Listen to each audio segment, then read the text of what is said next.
Hi guys, and welcome to this video. Now I've suffered for quite a long time on and off with insomnia, and sometimes I have a particularly bad bout of insomnia, and because I can't sleep I tend to find things to do to occupy that time where I'm just laid there staring at the ceiling. So as a result of that, this little jump hour watch has kind of jumped the queue a little bit with regards to the watches that are sat waiting for my attention. And because the BFG866 is a relatively simple movement, I decided to pull this one to pieces while I was having a sleepless night and had nothing particularly better to do and didn't want to tackle anything too complicated due to being tired. So I began, as you can see, by uncasing the watch and removing the dial, which is held in place by two screws, and that's just popped into a wrap of paper there, which just protects the dial, keeps it put it to the side, and it just keeps it out of harm's way. Here I'm letting down the power in the mainspring because this was fully wound up.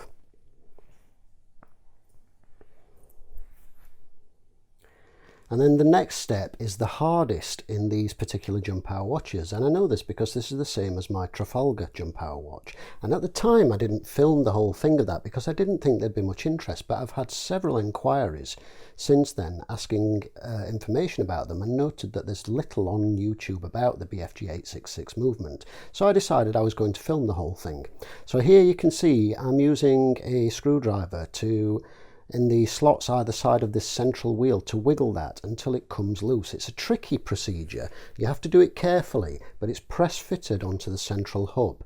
And if I were to work on a lot of these, I would actually make myself a tweezer type tool with thin tips of hardened and tempered steel that I could use to hook under there and actually work it loose, because there's very little room to play with. And it took me a long time of messing with my own watch to figure out how that came off. And in fact this one was much easier with my own. I had to heat the disc itself using localized heat with a soldering iron tip. So as you can see, that one came off considerably easier. There was a little bit of wiggling prior to the bit that you just saw in the video. The next step is to remove this first plate, under which is a jumper spring and a cam gear.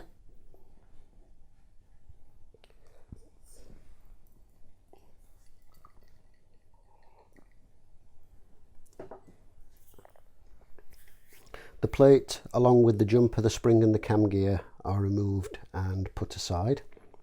And then the hour recording, is it the hour recording or the minute recording that's in the middle? I forget just off the top of my head. The red one is the date window, but this ring then just lifts away after the jumper, the spring and the cam gear are removed, and that reveals yet another plate which holds the jump mechanism and retaining gear for the date wheel, the calendar wheel.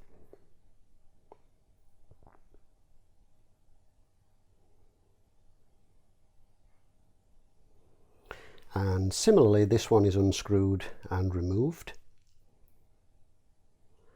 And underneath this one is a jumper. It's rather than a jumper finger, this is actually a steel ring on a pin which has a little bit of wiggle room, and this enables the calendar wheel to rotate one move per day, obviously to change the date, and the fact that the wheel behaves in an eccentric fashion because it's loose on the pinion, it allows it to just click over. It's a little difficult to describe, but hopefully you'll see what I mean when this plate comes away. And then once the plate is removed, along with the spring and there's a star wheel under this one rather than a pinion type wheel, and although it looks like it's the same all the way around, you'll see if you look carefully that one of the star fingers is actually very slightly longer than the others.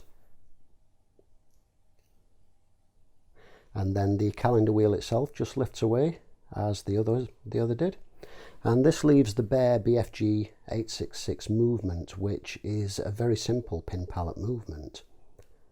So the central hour wheel just lifts clear at this point, as there's nothing else holding that in place. And the only thing left to remove on the dial side is the setting lever and the yoke, which forms its own spring, if you will. So moving on to the movement side, we begin by removing the balance.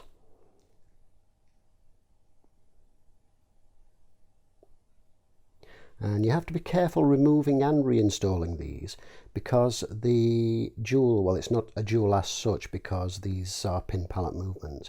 It doesn't drop into the fork, it actually slides underneath it, which is something I hope to show you on the reassembly.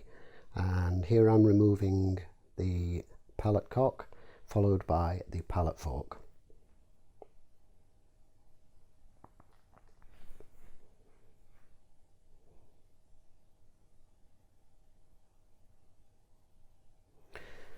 Following this, we remove the crown wheel and the ratchet wheel, and you'll note there that that's a left-hand screw, which is typical for most crown wheel fasteners, and these just lift away. And obviously, as you saw early on in the video, the power was released from the movement prior to removing these.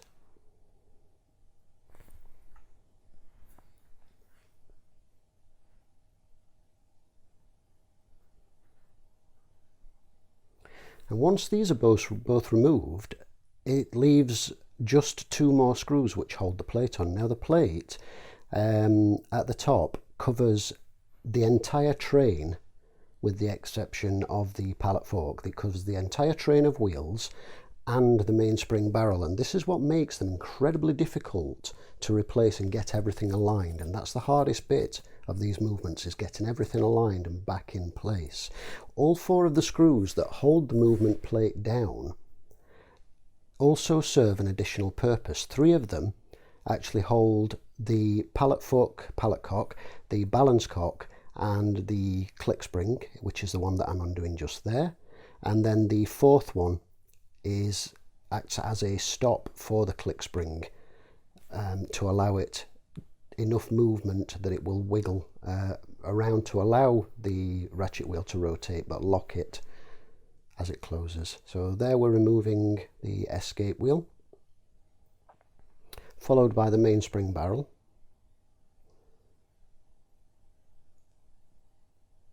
All of these components at this point just simply lift clean away from the main plate.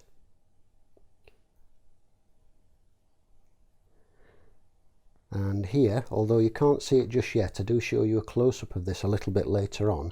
The second wheel has a broken pivot, and this is the reason that this watch wasn't running.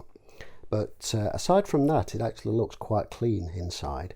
A couple of the holes are slightly enlarged on the bridge, but that's fairly common for these movements as well. They're a very simple movement, and they are typically low on jewel count.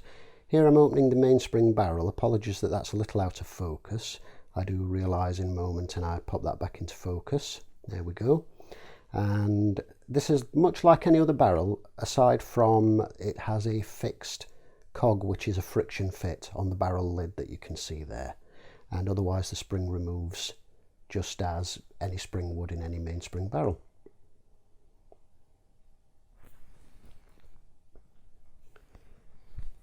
The centre wheel is fixed in place and cannot be removed, and here I'm just removing the section that the clutch and winding pinion and setting lever attached to, which is held by two screws. And unfortunately, for some reason, my camera stopped recording just very shortly after this, and so it missed the removal of this, followed by the removal of the yoke. And as a result of that, I've taken a couple of close-up shots of those components so that hopefully you can see how they fit to the mechanism. And the last thing left to unscrew on that part there is the setting lever screw, which is just about where the camera cuts off. There we go. So there is the setting lever and the yoke, and you can see how that yoke makes a combined yoke and yoke spring. It's quite a nifty little idea and setup, and it means that there's no fiddly little spring to lose, and there is the slot that the yoke fits into, so that it gives you some idea of how that locates in and how it locks in place. And then finally, here is the second wheel with the broken pivot, and obviously you can see there a little close up, and you can see the missing pivot. You can also see on the underside, as I tip that over, where that wheel has been rubbing because of the missing pivot. So hopefully you found this useful, and we will see you in the next video. Thank you for watching.